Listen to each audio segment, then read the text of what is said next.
Good afternoon.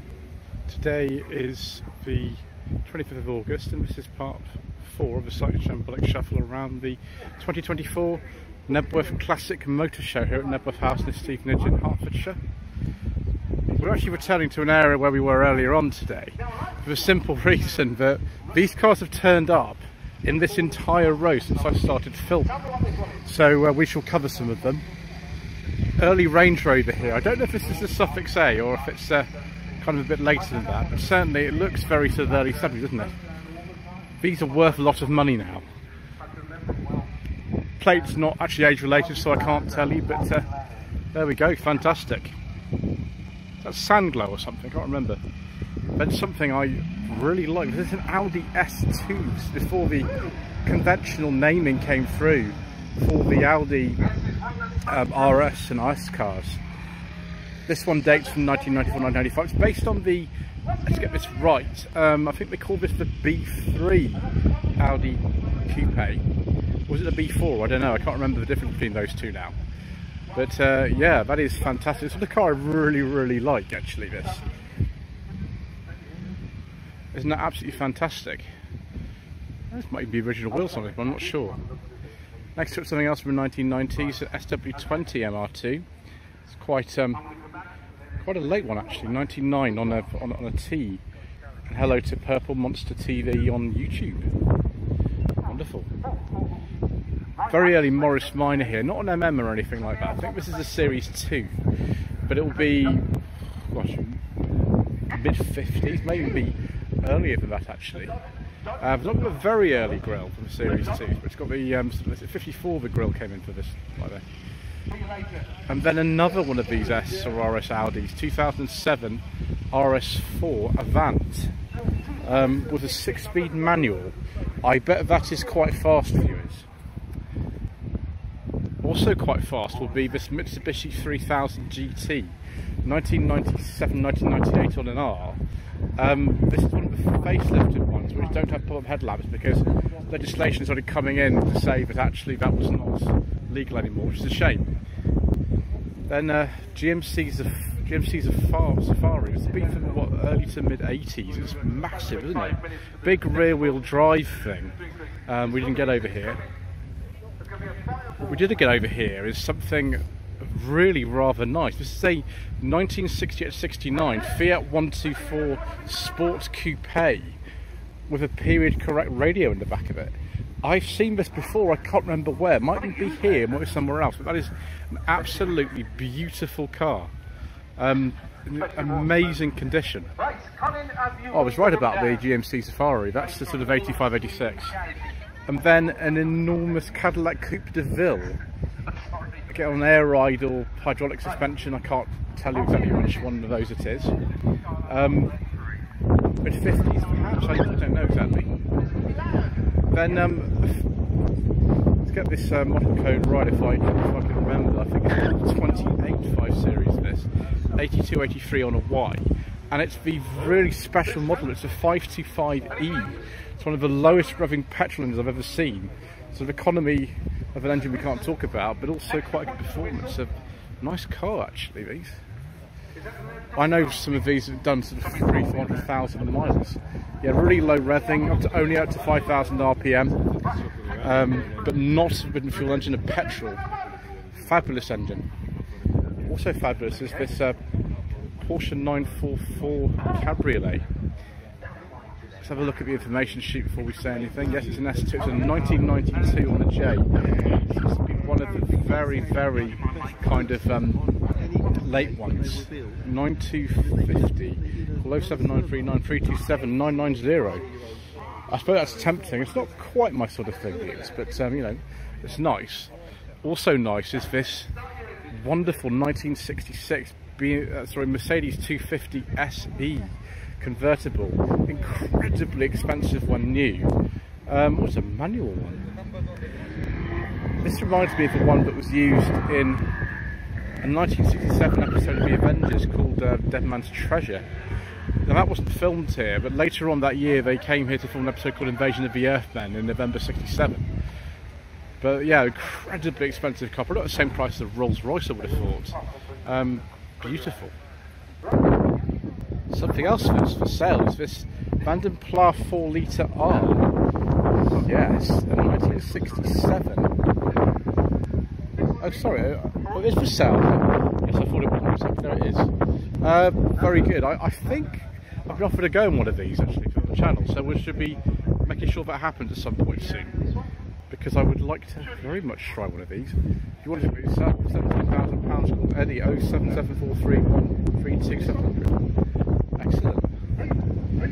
Oh, I forgot to see. We have a beige leather interior with wood and picnic tables. I do like a nice beige leather interior, viewers. Very, very much a little bit later than the 250 SEs. There's 1974-75, 220. Now this is the either 115 or 114 model. I can never remember the difference between them. But this is 143, and it is it's that iconic kind of taxi shape that was all over Europe for ages. Oh, views, you've got terrible wind noise, you've got really loud engines that have been in a rev-off competition. I had to pause for about 10 minutes whilst it happened.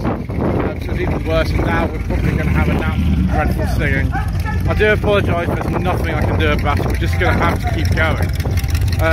Mark 1 Cortina 1966, this one is, with the airflow ventilation that came in 1964.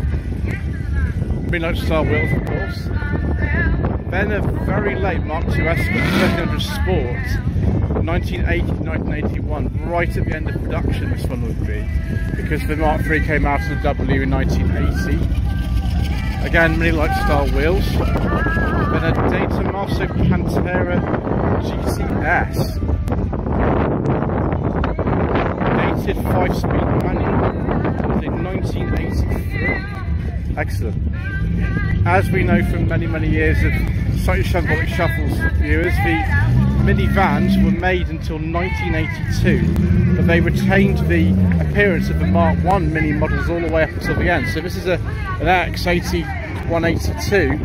It's still got the rear lights in the Mark I and the exposed door hinges and all that sort of stuff, in a pressed steel grille.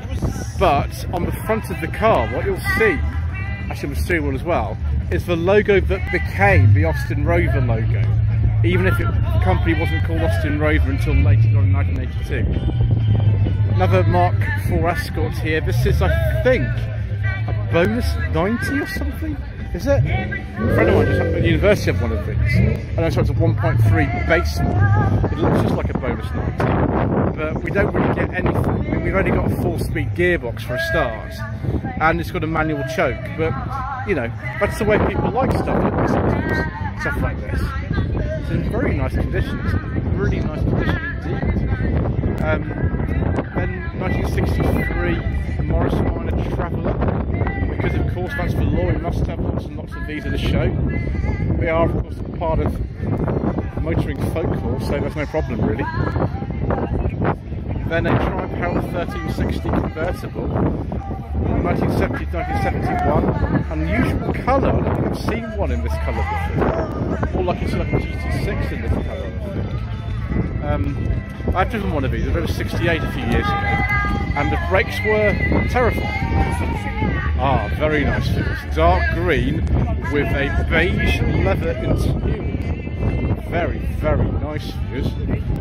Yes, the beige leather interior, wooden piping, even better. What engine's in this Mark II? It is a 3.8. Brilliant. Well, we like that, don't we, viewers? We like that very, very much indeed. It's a very desirable car, actually. It's an auto, that one. It's unusual. Some Skyline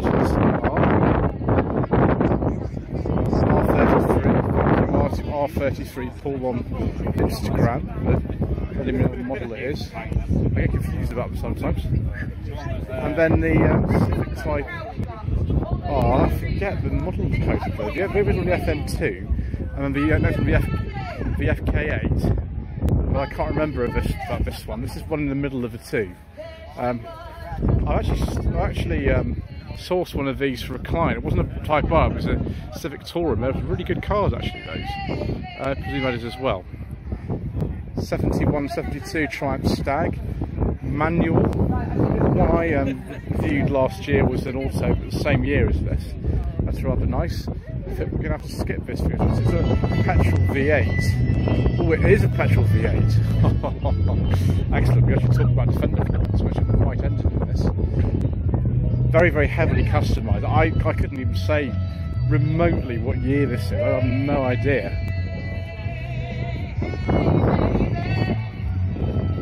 This is an E-Type Series 1 that's been modified, but someone's put a plate on it that's as close as possible to what might have been the factory. It's probably not. It looks like a lightweight E-Type as well. It probably isn't like a genuine one. It's been recreated, but it's very nice. Old 36, Morgan 4.4. It's probably not a 36. It's probably more like a 1960, but they didn't change like did they in the intervening years.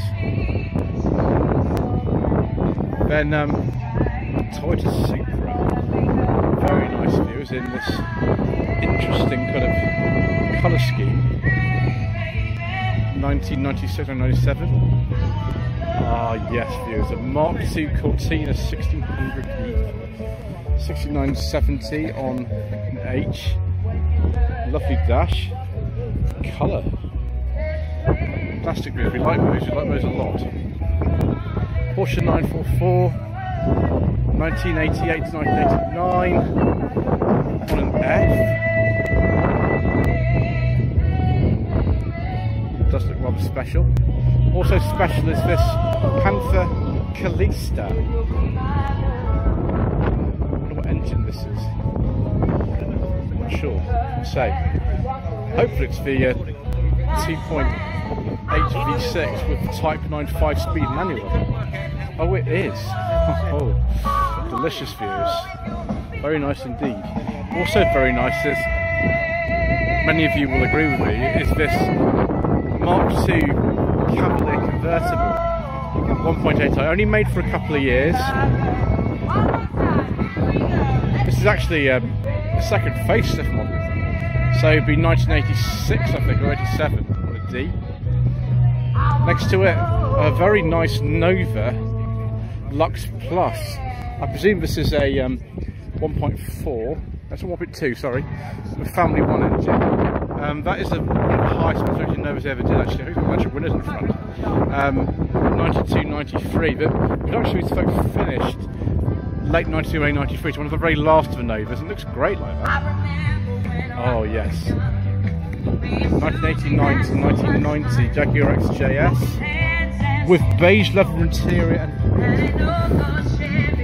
if you like a nice beige leather interior, viewers. And then we've got something else very special here, Aston Martin DB6. Yes, viewers, we're in a DB4 and a DB6. No DB5s yet though, but either side of it will do, won't it? Very nicely. Oxblood interior. It's an automatic. I've forgotten you could buy an automatic and manual Aston, but of course you could. There we go. 65 Mustang, the sort of umpteenth one of these we've seen. I'm not complaining, because 65 Mustangs are very nice. Yeah, front much is 64, but I think 64.5 or 65 are the same thing. Later Mustang here, Fox Body Mustang, they call these. There's a report on it. It actually says it's a 1995 manufactured one, so presumably a 96 model year. In fact, it was a 96 plate. Skip the Avenger views, can't talk about it. Another Vauxhall Victor F-Type. This is a later one. It's the exhaust. Very nice though, even though. Very good exhaust on bumper.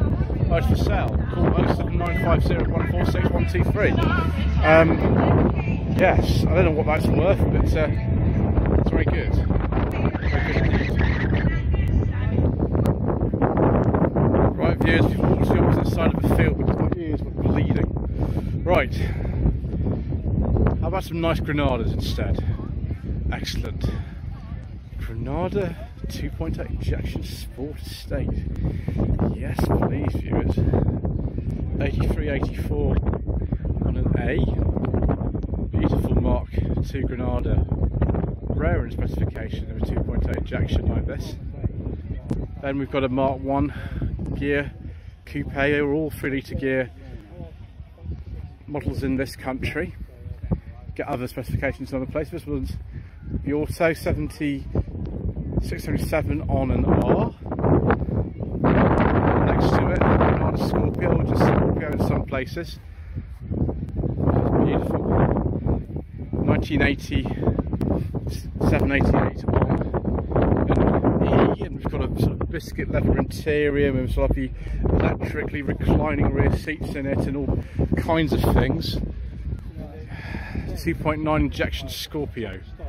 Very, very nice, viewers. Delicious, in fact. Slightly prefer the Mark IIs to the Mark IIIs, but I also like Mark IIIs. This is a 2.8 injection Gear X from the last year these were made, 84-85 on the B. Then a pre-facelift gear, 79-80 on a V.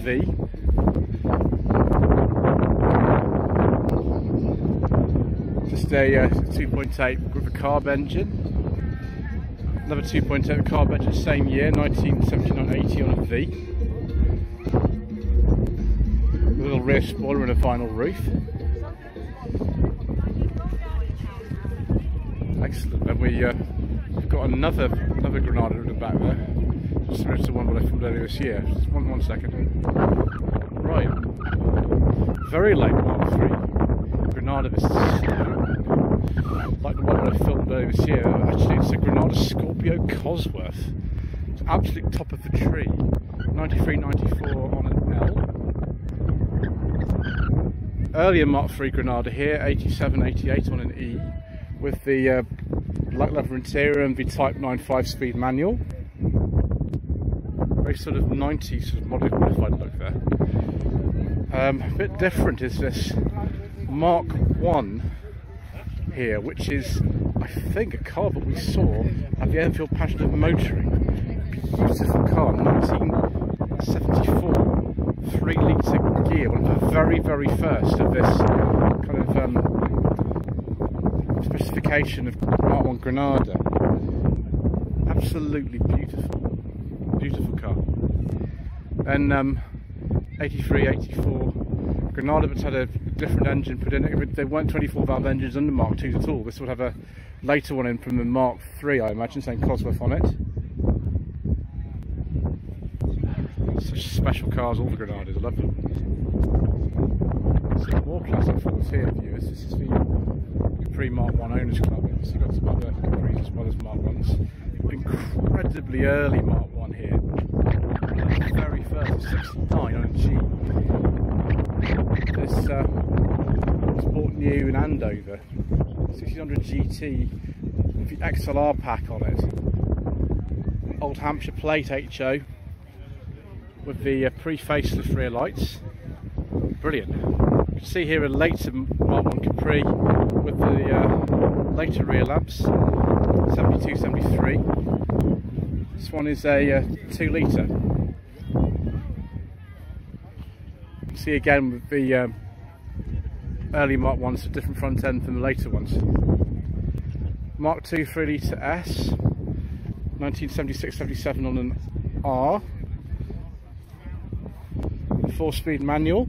I think it's Type N or Type 4 gearbox. I can't remember the difference between Type N and Type 4 gearbox. John Player Special, yes. Someone stuck that on.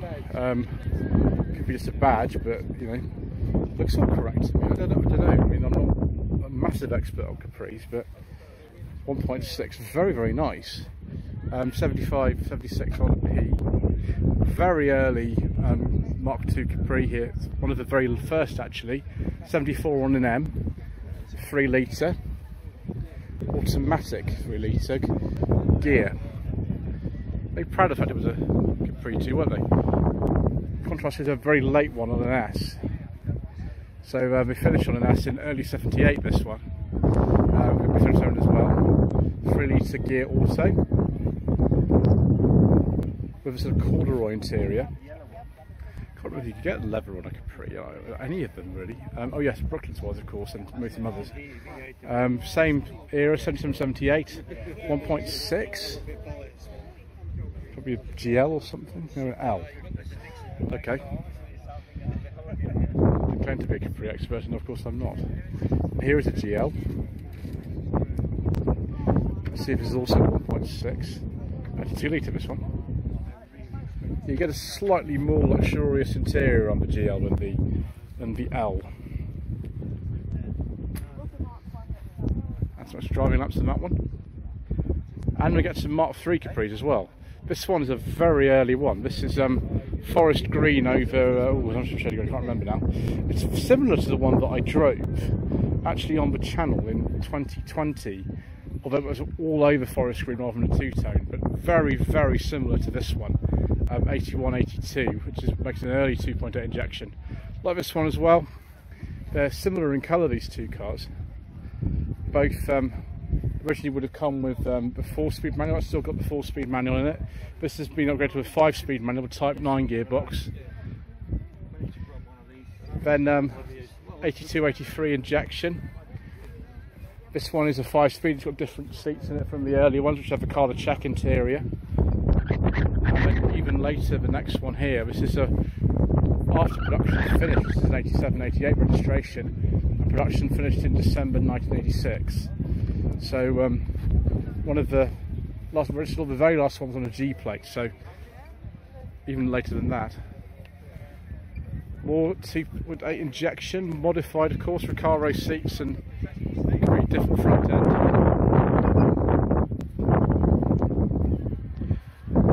Yeah, Type 9 5-speed. Big old wing on that one. Don't know if that's the original plate or not. And then a 280 Brooklands, here we go. 87, 88 on an E, although would have been made in December 86. Here is the leather interior I was talking about earlier. For sure, this is how they came. And yeah, very valuable now, particularly the 280 Brooklands. And something maybe even more valuable, a Sierra RS Cosworth hatch, 86, 87 on a D. Again, very valuable, Series 1 RS Turbo, 84, 85 on a B, similar to the one driven by Leslie Ash from second series of Cat's Eyes, which was I think broadcast in late 85, was it? Or 86, can't remember. Then Mark II Escort 2-door. Didn't look sort of life as, but now got a Type 9 5-speed in it, and presumably a bit more power than what it originally had originally. Let's go for some more Fords. Why not? Let's go for 3 out of 3 clubs. Some Mark IIs. This is probably the 1600E club, isn't it? 1970 only, this one would be, so one of the very last. It's got a car on. I don't remember the name of this colour, it's nice. I remember that colour more on something like Mark IV Zephyr than the Cortina, but there we go. And then I think these are 2 genuine police cars. They are consecutive registered, OEB 579 and OEB 580H. Very nice. I think they are both genuine Lotus Cortinas as well, Mark II Lotus Cortinas. Such nice condition. I have seen them before actually. The club do exhibit at quite a few shows. Probably at the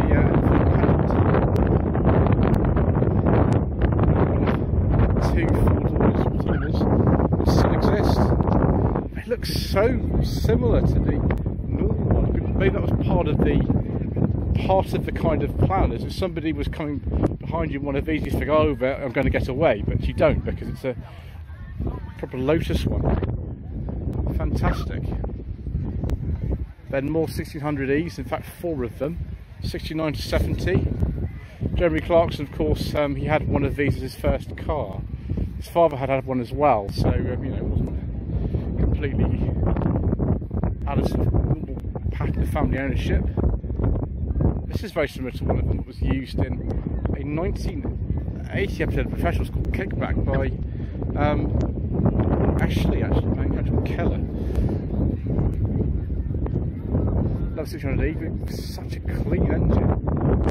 It's worked for a long time to get it to look as good as this. So all of those 1697 on an H, this is an early one, this is a 1967. There's probably a number of differences in the interior of the earlier ones, but externally I can't spot many differences between those at all. Maybe somebody can tell me what they actually are. Here is the MG RA stand view. It's MG Rover Austin in Hertfordshire, Bedfordshire and Essex.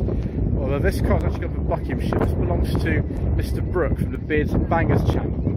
It's a 2045 MG ZT 190 that he's just bought. Now we don't know why it has the collector's edition on the back of it. We're not sure about that, but that is going to come off. The wheels are actually correct for a ZT, although there weren't original wheels on the car when he bought it.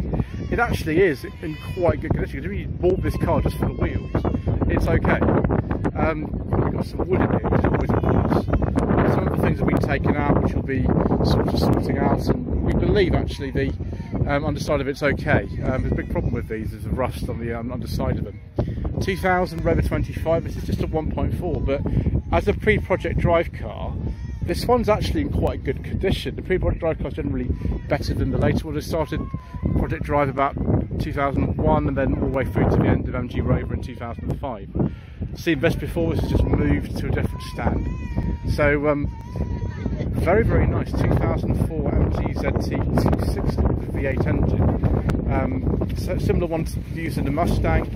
These were only made from 2003 to 2005. This is in monogram bittersweet. Quite heavy clutching. I've driven one of those. I drove a 2005 one of these, and it was good. Although the fuel consumption is absolutely appalling. That's not what it's about, though, is it? MGTF 160 with a beige leather interior with Alcantara from 2005. Superb. One of the sort of later ones, original generation. Although we've got some cars, I think, in here that actually are the continuation models.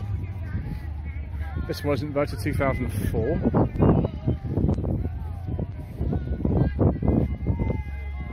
Somewhere around here there is a continuation one. It might come from the next part or something. This is actually an MGF. It's a Mark II, like the one that I drove last month, actually. Very, very similar to that one. This is a year older than that, to 2000, I think, with that plate of it. It's a personal plate. The one I rode for a week was a 2001. Then a Rover 200 Cabriolet, although this stage I think it would just call a Rover Cabriolet with the later dash. This one is the I think 1.6 automatic, the K series engine, 9798. Yeah, 1.6 it says on there. I think they call it the step-speed gearbox. Then another MGTF. Now let's see if this is one of the continuation cars. I'll be able to tell you because of the switches down there. No, it's not quite close. Not quite. This is the ZTT1. It's an early one. I think it's the 6th one actually. This car. It's owned by a chap called Larry. It was a very nice car collection actually. This is just one of them, and this has been fully resprayed in the last couple of years.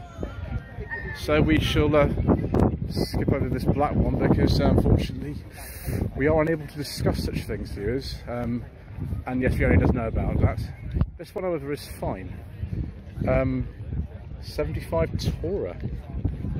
Although this is a ZT.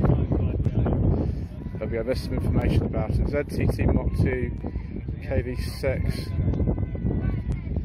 This would be the ZTT 180 with the automatic transmission. Same horsepower output as a top level 75 apart with the 8. I'm interested though in this, which is the MG Maestro Turbo. Very, very nice views. These are exceptionally rare cars and they're worth a lot of money actually with a nice turbo like this. Beautiful, 89 to 90 on G. I think we saw this at the NEC, didn't we? Right, we have to skip that car, viewers, and go on to this one. 2003 to 475, 1.8 turbo speed, 148 brake horsepower engine. There we go, that's what it looks like. quite packed with these. Hang on a second, why has it got a 1.8 badge at the back and it's actually a KB6? I'm confused, viewers, because I sometimes am about things. And then another 75. Can we see the dash? Yeah, it's a petrol one. 2003 to 2004. Right, there's terrible ending to this part. Thank you ever so much once again for watching. Please don't forget to subscribe to the channel, like this video, comment below. We shall see you again very shortly for some more incorrect information.